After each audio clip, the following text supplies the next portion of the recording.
خدا بزرگ و برتر کے زندہ جلالی قدوس اور قوی نام میں عقیلہ داؤد کی طرف سے آپ کو بہت سا سلام۔ میرے عزیز سامی، دوڑ میں آپ کیسے دوڑتے ہیں؟ گرتے پڑتے ٹھوکریں کھاتے، یہ معنی ہرگز نہیں رکھتا۔ اس دوڑ کو آپ مکمل کر کے ختم کیسے کرتے ہیں، یہ معنی رکھتا ہے۔ بہت سے لوگ دوڑ میں حصہ لیتے ہیں لیکن سب اس دوڑ کو مکمل نہیں کر پاتے۔ کچھ راستے میں تھک جاتے ہیں، مایوس ہو کر واپس پلٹ جاتے ہیں، کچھ بہت پیچھے رہ جاتے ہیں، درمیان میں ہی تھک جاتے ہیں، کچھ بہت پیچھے سے اگلی صف میں پہنچ جاتے ہیں اور جیتتے ہوں کو پیچھے چھوڑ کر آگے بڑھ جاتے ہیں۔ کسی بھی طرح بھلے گرتے پڑتے لیکن ہمت نہیں ہارتے، آخرکار جیت کے نشان پر پہنچ کر دوڑ کو مکمل کر لیتے ہیں۔ دوڑے کیسے، یہ معنی نہیں رکھتا۔ مکمل کر کے جیت کا صحرا حاصل کیا، یہ معنی رکھتا ہے۔ زندگی کی دوڑ بھی ایسی ہی ہے۔ ایماندار ایک دوڑ میں شامل ہے۔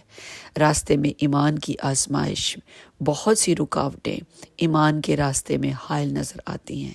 مشکلات، مصائب راہ میں روڑے اٹکاتے ہیں۔ دکھ، تکلیف، روحانی جسمانی چوٹیں، بیماریاں، نہ جانے کیسی کیسی دشواریاں زندگی کی اس راہ میں ایماندار، جس پر ایماندار دوڑ رہا ہے، سر اٹھائے کھڑی ہیں۔ لیکن جیت کی لگن اور جستجو جس ایماندار کے اندر ہے، وہی اس دوڑ کو خوش اسلوبی سے مکمل کرتا ہے، آزمائشوں پر پورا اترتا ہے، رکاوٹوں کو عبور کرتا ہے اور جیت کا صحرا حاصل کرتا ہے۔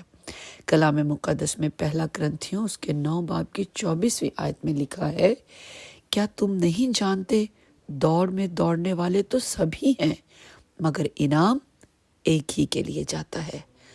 تم بھی ایسے ہی دوڑو کہ جیتو۔ میرے عزیز سامی،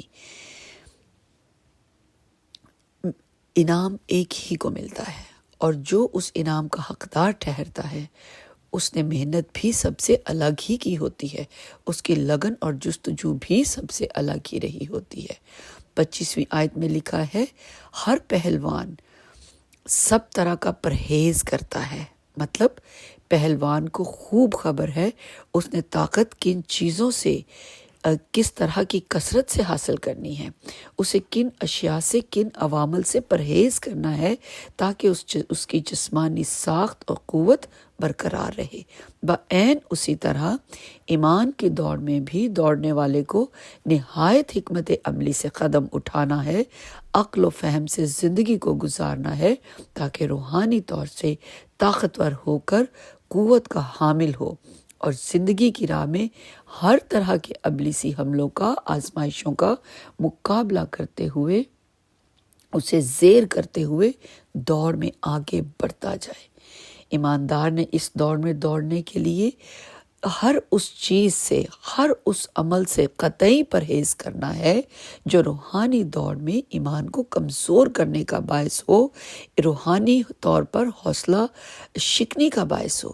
جیت اسی کی ہوگی جو ایمان کی رسی کو تھامے رکھے ہوئے ہوگا، راستے کی ہر آزمائش پر پورا اترتے ہوئے آگے بڑھتا جائے گا اور کبھی نہ مرجھانے والا پھولوں کا صحرا حاصل کرے گا اور خدا قدوس کا فاتح قرار پائے گا۔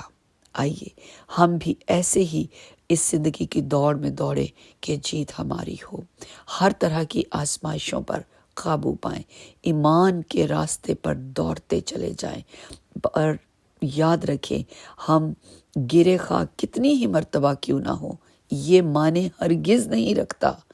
آخر میں ہم نے دوڑ کو مکمل کر لیا ہے، یہ معنی رکھتا ہے۔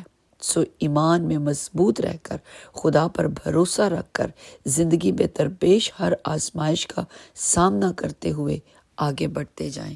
جیت آپ کی منتظر ہے۔ آمین۔ خداوند آپ کو، آپ کے گھرانے کو کثرت سے اپنی برکات سے مالا مال کرے۔ آمین۔